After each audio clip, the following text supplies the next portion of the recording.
अच्छे मार्ग पर चलने वाला समण संग, सीधे मार्ग थोड़ा सा पर इन्हें बताते हैं, बताते चलने बताते वाला समण संग, एक बार ये आगे बता दे। विधि मार्ग बोलो पर देखिए जो चलने वाला समण संग, शायद नानक से रत्तु होंगे। उचित मार्ग पर तो चलने ये है वाला अपने समण संग, वामन राव जी गोडबोले। ऐसा और ये बाबा समण साहब की दीक्षा के संग, बाद का फोटो है, जो फोटो है ना, तो बाबा साहब को जो मूर्ति है ब्रह्मदेश से मिली थी। तो ये वामन राव गोडबोले को ये जो जमीन है अभी 11.5 एकड़ जमीन, ये जमीन इनको दान में दिए थे वामन राव गोडबोले जी को। उन्होंने फिर यहाँ पर एक बाबा साहब अम्बेडकर का नाम से स्मारक बनाया, अभी शांतिवन नाम से। ये शांतिवन है ना, पूरा एरिया शांतिवन है। और उस समय भी ये बाबा साहब का ये जो धम्म चक्र प्रवर्तन का जो 1956 को 14 अक्टूबर 1956 को जब ये यहाँ पर जो दीक्षा का समारोह हुआ था, वो उसके इंचार्ज थे वामन राव जी गोडबोले, पूरी देखरेख। और बाबा साहब से ये बात है कि कुछ इस समारोह के जो कार्यक्रम हुआ था, सब लोग आए थे, उनका उन्होंने खर्चा का बाबा साहब से कुछ पैसा नहीं लिया था।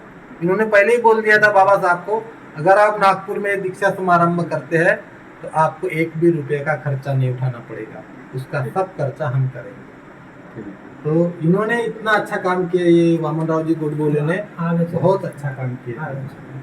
ऐसा कुछ और जो भी जानकारी हो तो हम लोग साझा करते, थोड़ा सा हम लोग भी। अरे ठीक है भाई, यहाँ पे बहुत कुछ हमें मिला आपसे, थोड़ा सा जो भी आपको पता हो उसके बारे में आप जो सारा परिभाषित कर दो। ये दो है ना, चंद्रमणि भंते जी है, ये भंते चंद्रमणि है, शायद नागपुर का ये फोटो होगा दीक्षा का बाद का।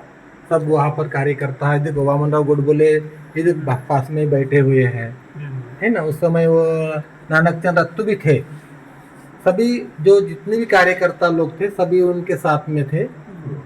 और ये भी यहाँ पर भी बताया है, वो सविता बाबा साहब की दूसरी पत्नी है ना, तो सविता देवी। अच्छा, दूसरी पत्नी। हाँ, ये दूसरी पत्नी है इनकी। पहली रमाई थी, ये दूसरी पत्नी ये उनकी भी बेटी है। सविता कबीर। और ये वामन राव गोडबोले भाई ना, अभी लड़के एकदम यंग थे लड़का। ये तो ये बैठे हैं यहाँ पर, ये बैठे हैं जी। ये देखो ना, ये बिल्कुल बाबा साहब के सामने बैठे हैं।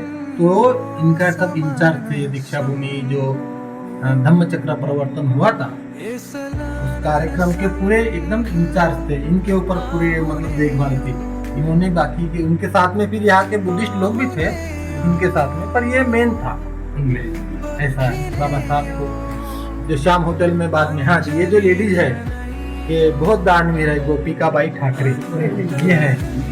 ये है गोपिकाबाई ठाकरे, ओबीसी समाज से बिलोंग करती है। पर उन्होंने 11.5 एकड़ जमीन ये वामन राव गोडबोले को दान में दिया, ये वाली। अच्छा, इन्होंने इन्होंने दान दिया था। ये जो अभी बना हुआ है ना पूरा, ये इन्होंने दान दिया था। ये जिस पर खड़े हैं अभी खड़ी है। हाँ, ये और बाई है। और ये इनके पति हैं क्या? नहीं, ये तो वामन राव गोडबोले है। ये वामन राव गोडबोले है। ऐसा है। ये जो अभी बैल कहेंगे नहीं, अभी ये देखिए, ये वामन राव गोडबोले है। बहुत अच्छा।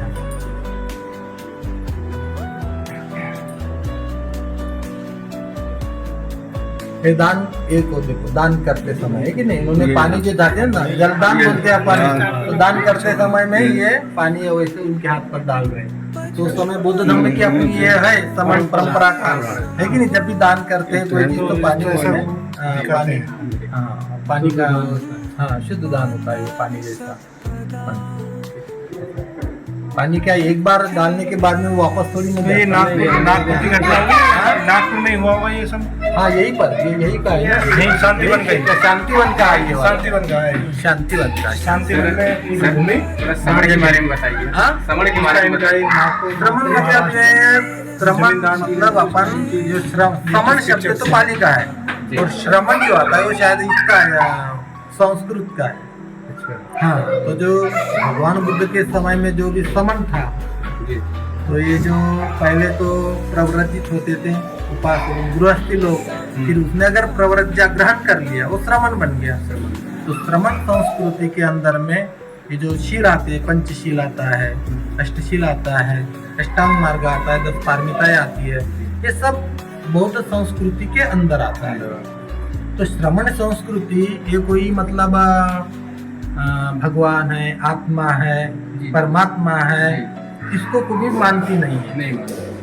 श्रमण संस्कृति कर्म सिद्धांत पर आधारित है। एक निसर्ग, जैसा निसर्ग के अंदर में, प्रकृति के अंदर में जो भी है चेंज होता है, बदल होता है, वही संस्कृति अपने बौद्ध संस्कृति या श्रमण संस्कृति के अंदर आता है कि नहीं? जल है, हवा है, पानी है, हम इसी के वजह से आज जिंदा है।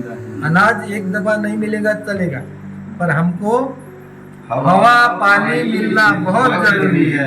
वही सबसे बड़ी ताकत है, शक्ति है अपने अंदर की, है कि नहीं? ऐसा है। धन्यवाद। समान संस्कृति बहुत श्रेष्ठ संस्कृति है। हम लोग धर्म के प्रचार